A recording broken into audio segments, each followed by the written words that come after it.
This will be a barely edited expansion of my last video, so if you haven't watched that one, then what are you even doing here? So, when making a video on history, as you'd imagine, there are a lot of challenges. One of the challenges I find the most difficult is deciding what to leave out of a video. As someone who really loves history and wants other people to love it as much as I do, I really feel like just gushing about all the cool stuff that's trapped inside the driest books ever written by mankind. But if I want to make a video concise, cohesive, yada yada, I need to trim some of that fat. In this video, I'll be gushing about all the fat I had to trim, because if I don't tell anyone about all this fun and interesting history, I will explode. I'll be floating from topic to topic loosely, and I'll try to hold myself back when editing, because I don't want to make this a whole project.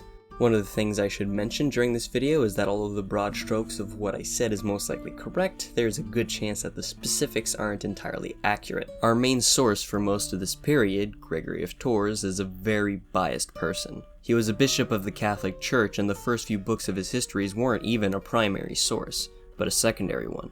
And you can sense the subtle messages that Gregory is trying to push once you read his books. I should start with the ambiguity around Clovis's family. Clodio is generally accepted as a person who existed and was very important in Frankish history, but the trouble comes with his maybe son, Merovech. Merovech is either semi or completely mythical, depending on who you ask. Actually, depending on who you ask, he's the son of a sea monster or a descendant of Jesus, but pseudo-history aside, Merovech is used to fix the gap between Clodio and Childeric. But the reliability of doing something like that is very iffy. What isn't iffy is Childeric's existence. His grave was found a few centuries ago, so his existence is very rock solid.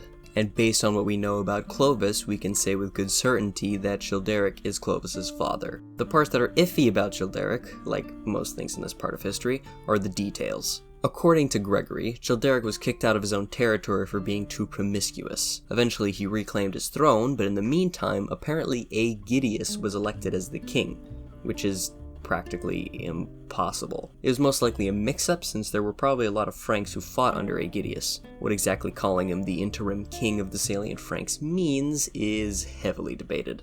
Agidius was the ruler of the domain of Soissons and northern Gaul, in case you don't remember, and I have a lot more to say about him, but I'll save that for later. One of the big things that I even mentioned skipping in the video was Clovis's religiosity. Clovis was the first Frankish king to convert to Christianity. Not only that, but he was the first prominent German king to convert to Chalcedonian Christianity rather than Arianism. That whole schism between Chalcedonian Christianity and Arianism has been discussed by people smarter than I, so I won't delve into it that much.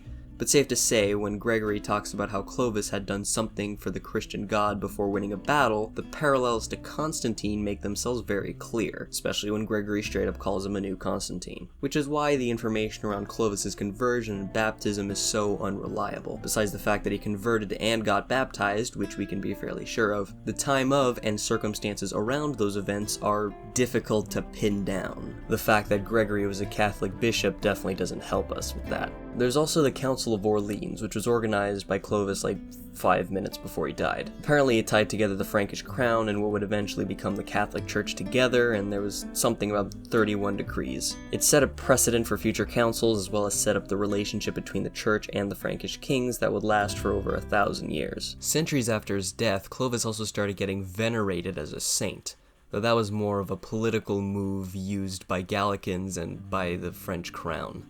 Gallicans were people who believed that the Catholic Church in France was free from the authority of the Roman Catholic Church. They used the First Council of Orleans to argue for their position, since Clovis organized that without papal approval. Another thing I glossed over is Clovis's marriage.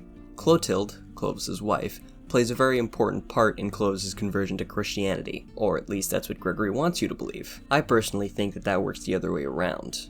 I'll explain. After taking over the domain of Soissons, Clovis had to work with local Christian leaders to subjugate the land. This was most likely when Christianity became a very important part for Clovis's rule. Marrying a kinda royal who was already a Chalcedonian Christian would have made regional Christian leaders very happy, since it would spread the word of Christ to the Franks in a top-down sort of way. Like, trickle-down Christianity. Gregory claims that the royal couple's first son died right after Clotilde got him baptized, which apparently made Clovis very apprehensive towards this whole Jesus business. This story is either put in there to tell people to stick to their faith by showing how Clotilde's perseverance eventually gets Clovis to convert anyways, and or, these aren't mutually exclusive, this demonstrates that there was one point when Clovis was really stubborn against converting to Christianity for some reason. It may be because of his son's death, but it may also be something else. We'll never truly know. Gregory also tells an interesting story about how Clovis found Clotilde. The story goes that after her father got murdered, some envoys spotted her, and after finding out about her royal heritage, Clovis asked for Clotilde to be brought to him, and he decided to marry her. This is one of those stories that feels very incomplete. How did the envoys spot the daughter of a dead king? How did they find out about her heritage? How did they confirm her heritage? I know why the King of Burgundy accepted it. It's because the King of Burgundy wanted to make Clovis an ally, which didn't work at all. But I should stop that line of thinking there. It's gonna get me nowhere. Alright, next thing, Agidius. The story of Agidius is wrapped up in the larger story of the Western Roman Empire, which is just a beautiful mess I will definitely eventually talk about in full. I cut a lot of that greater context out of the original draft of my script because I needed to keep my focus on the Franks, but I still want to talk about the Domaine of Soissons because it's a very interesting entity that I don't think I'll have another opportunity to talk about. We don't know much about the Domaine of Soissons, but this is basically what happened. During the decay of the Western Roman Empire, there was a pair of very powerful military commanders that eventually got control of the state. Ricimer and Majorian. Ricimer was of German origin, so he couldn't take the imperial throne, but Majorian could. The imperial office had lost a lot of its power over the years, and Majorian was kinda Ricimer's puppet, though Majorian would have seen it more as a partnership. Majorian turned out to be an absolute badass and was able to take back a lot of the Western Empire's territory through diplomacy and military victories. Majorian made Agidius the Magister Militum of Northern Gaul during his campaigns, which basically means that Agidius got command of all the troops in Northern Gaul that was controlled by Rome. Well, Western Rome, but you get the idea. A few years into Majorian's reign, for reasons that are still debated, Ricimer killed Majorian, and nobody but the Italian aristocracy and Ricimer himself was happy about that. Agidius refused to take any orders from Ricimer or from anyone in Italy from then on. Agidius wasn't the only one to do this, but he was the only one who governed the territory himself after Odoacer did his thing. Marcellinus in Illyria, basically the West Balkans, was just absorbed into Eastern Rome, and Nepotianus in Hispania, in modern-day Spain, became too dependent on the Germans around him, leading to his deposition and eventual death. Agidius held out strong, governing his territory as though it was a province of the Roman Empire. The Germans around him might have called him the King of the Romans, but that was most likely out of a lack of technically accurate terms rather than them actually believing he was a literal king of the Romans. And the consensus is that Agidius didn't call himself a king either, though his son did still take his place after his death, and the rest you know. Agidius was probably dependent on Frankish troops to defend from the Visigoths and other such Germans, which is why Clovis was able to defeat Agrius so easily. When it comes to the Germans that the Franks fought, yes, the background information I gave for them was very simplified, but again, it was so that we could focus on the Franks. I went into detail about the Burgundians only because the family drama was relevant to the Franks. I won't go into detail about the Visigoths or the Alemanni since the former is so interesting that I'd like to save it for another video, and the latter because I barely know anything about them. Fun fact though, Alemanni is where the modern name for Germany in French comes from, Allemagne.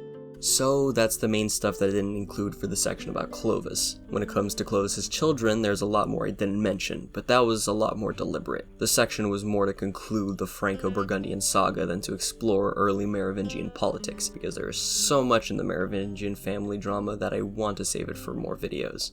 There is a lot of familicide. So yeah, that covers the stuff I wanted to talk about. I'll definitely revisit the Merovingians, but that won't be my next upload. My next upload will be about a little-known food-related war, so I hope to see you then. Peace.